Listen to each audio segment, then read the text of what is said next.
What's happening now? Get down out here! This is a bad move! Go! You're just dead weight!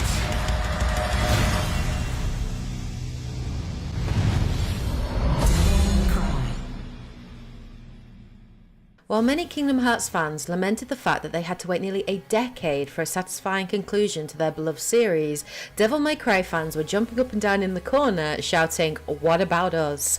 2019 has definitely been the year of long waits finally being over, and Devil May Cry 5 definitely follows that trend. Sure, players had DMC Devil May Cry by Ninja Theory, which released back in 2013, but many fans consider that game to be a remake and don't count it as part of the DMC canon. Fans have been waiting 10 years for a continuation of Dante's story and a true sequel to 2008's Devil May Cry 4. Well, series creator and veteran Hideaki Itsuno is back in the driving seat. The wait is finally over, so I guess the big question everyone wants the answer to is, did it live up to the hype, and was the wait worth it? Well, having finally beaten the game, it's time for me to weigh in and share my thoughts on the game as we look at both its strengths and weaknesses. Let's do this by looking at each of the game's main elements in turn. First, the look. Devil May Cry 5 is a beautiful looking game. The facial animations and character animations particularly are gorgeous, thanks in large part to the excellent mocap and the new Resident Evil engine used for the game. We first saw this used by Capcom back in 2017 for Resident Evil 7 Biohazard, and earlier this year for the Resident Evil 2 remake. One of the things that really stands out with the engine is the incredibly high quality, almost photorealistic standard of facial animations that the engine is capable of rendering. Never has Dante or Nero looked so good and so expressive. The cutscenes, and particularly the fight scenes, are directed with such loving care that sometimes it feels almost like watching an epic animated movie scene. Hideaki Itsuno has really outdone himself that I just couldn't help but squeal in delight at seeing one of my favourite childhood action heroes rendered in perfect 1080p high definition. It's just awesome.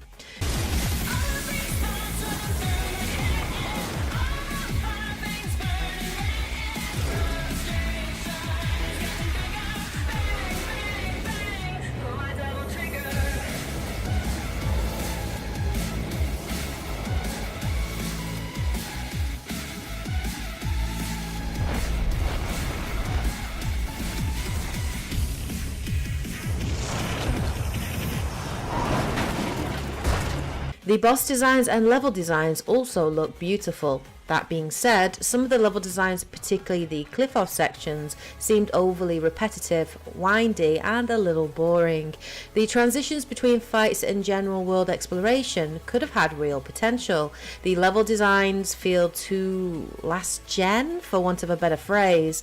Some may like that, it feels like a continuation of DMC, but I personally was hoping for a bit more here, especially with current gen games like Uncharted 4 and Tomb Raider, which offer better and more exciting set pieces and level design, and not just in epic cutscenes which then cut to a big battle. So I would have liked more variety with the level design and settings. This seemed like a missed opportunity, and in some places a little lazy, as different characters retread familiar corridors and recycled areas. I mean, Dante has a frigging motorbike, and we only ever get to see him ride it through the level in a cutscene. Similarly, Nero has some pretty cool abilities with his Devil Breaker arms, which could have been utilised more in traversal and not just in combat. There are a few moments where he will grapple to overhead points, but these are used too sparingly. Now onto the sound quality. Let's start by talking about the voice acting. Devil May Cry 5 can be played either in Japanese or English depending on your preference. For me personally, I found the English voice acting to be far superior, due mainly to the superior lip syncing and general delivery and performance. Dante's cheesy one-liners are back and as hilarious and corny as ever. But that's the appeal of Devil May Cry. It never takes itself too seriously and always puts some much needed grounded levity into key moments. This is combined with a kick-ass rocking soundtrack, including the very catchy Devil Trigger theme song.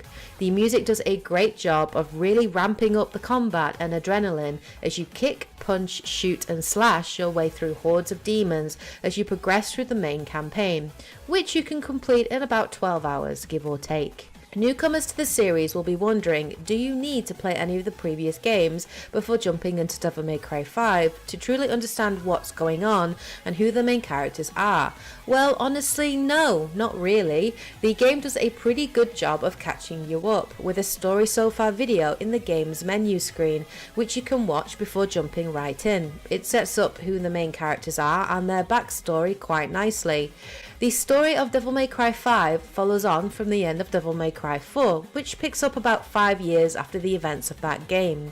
In typical DMC fashion, Dante is hired by a mysterious man who calls himself V to track down and kill a demon named Urizen, who has planted a demonic tree called the Qliphoth in Redgrave City, which is killing people for their blood in order to open a portal to the underworld. You know, your typical end of world stuff.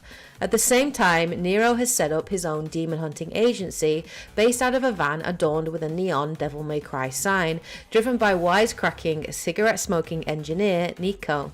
We learn early on that Nero's Devilbringer arm, which he awakened in DMC4, has been stolen, or more precisely, ripped off, and he is on a mission to hunt down the man responsible and reclaim his power. Throughout the campaign, Dante, Nero and V repeatedly cross paths as the story is told in a non-linear fashion, as we jump forward and backward in time to piece together all the parts of the story before reaching its ultimate conclusion. So is the story any good? Well, I'd say it's okay. There are many returning favourite characters, including Dante, Trish and Lady, and I definitely preferred Nero's portrayal and character development in this latest instalment when compared to the version of him found in Devil May Cry 4. He's definitely a more likeable character, and we get some pretty satisfactory answers to some questions fans have had about his lineage and background. I also really enjoyed the new additions of Nico and V. I found Nico less irritating than I thought she would be, and actually really enjoyed her characterization and role in the story.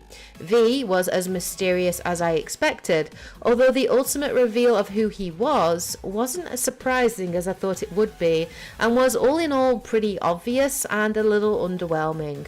Ultimately, the story plays it very safe. It's predictable and doesn't really try anything too new. Absolutely, there are some great moments and reveals, but the end result feels incredibly familiar to those that have played the previous installments. There is certainly wasted potential here. I felt that Nero and V had a lot of potential, especially towards the end of their character arcs. There are some pretty major reveals which are never really explored or capitalized on in any way, other than as setups for some epic boss fights and moments.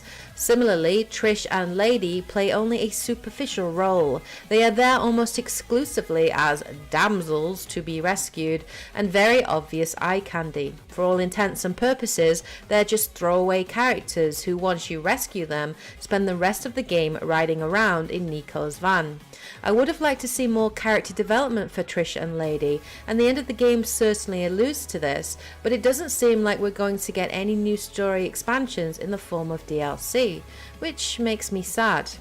Finally, let's look at the gameplay for Devil May Cry 5. This is by far the strongest element of the game. The combat is fast, fluid, and extremely responsive, helped in large part by the consistent 60 frames per second on offer here. There are 3 playable characters, each with their own assortment of weapons, abilities, and styles, and each feels distinct from the other. Let's start with Dante, who is easily my favourite character to play. His playstyle, like the character himself, is flamboyant and fun. Dante has 9 weapons to choose from, which he gains access to as you progress through the story. His trusty Ebony and Ivory and the Devil Sword Spada and Rebellion are back, but it's some of the new additions to his arsenal that were the most fun to experiment with.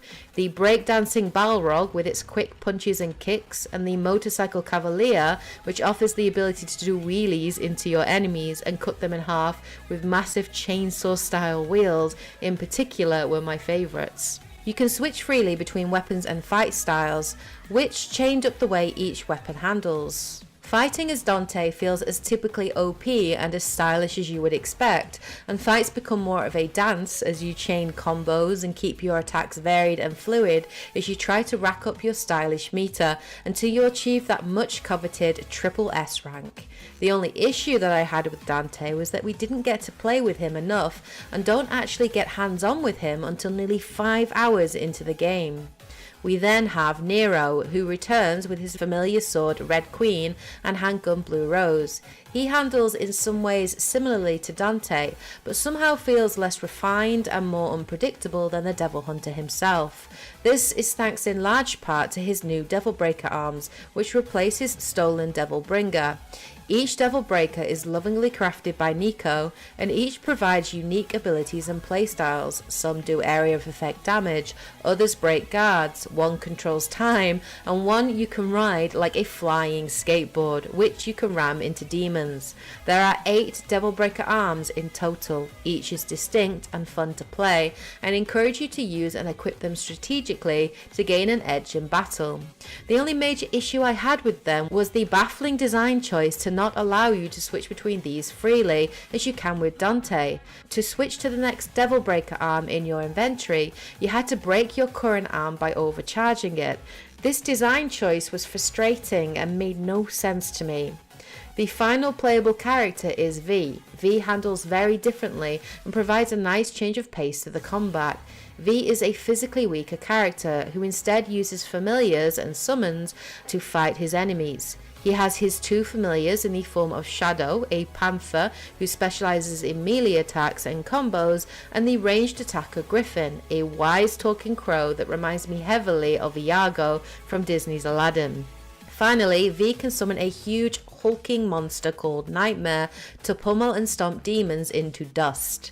A staple of the Devil May Cry series has always been fun and robust combat, which is both accessible to beginners and nuanced enough for veterans to provide some real challenge, and it certainly doesn't disappoint in Devil May Cry 5, helped in large part by some excellent boss fights on offer here too. The designs of each boss are great, not only in their visual design but also in their attacks and patterns that you must master in order to take each down. These encounters and combat overall is extremely satisfying. The final element to the gameplay that was a strange design choice was the decision for the game to have an online element. There isn't a true multiplayer here, but by connecting online, you allow a ghost-like real-life player to exist in your game. Often you can't see these players as they usually fight through different areas of the map, but you are given a constant feedback on how they are performing and when they hit S rank or higher. At the end of each mission you can then give them a thumbs up, though this doesn't seem to have any serious effect or rewards. All in all, I found this mechanic confusing and distracting and didn't really care for it. So overall, Devil May Cry 5 is a worthy successor to Devil May Cry 4 and a fun addition to the series. It offers a fun cast of characters, a decent enough storyline with some of the best combat design that we have seen in a Devil May Cry game to date. It is a visual treat, and Dante has never looked or handled better than in the 1080p 60 frames per second on offer here. But it is not a perfect game and is hurt in small part by some baffling gameplay choices and a level design and story that plays it too safe. So overall, I would give Devil May Cry 5 an 8 out of 10. If you are a fan of the DMC series, I would say that it is a must buy. And for those who are new to the franchise, I can't think of a better jumping in point than the one on offer here. So there you have it. There are my thoughts on Devil May Cry 5. What do you think about the game? Share your opinions in the comment section below. Thanks for watching. Have a great week, guys and girls. And as always, happy gaming.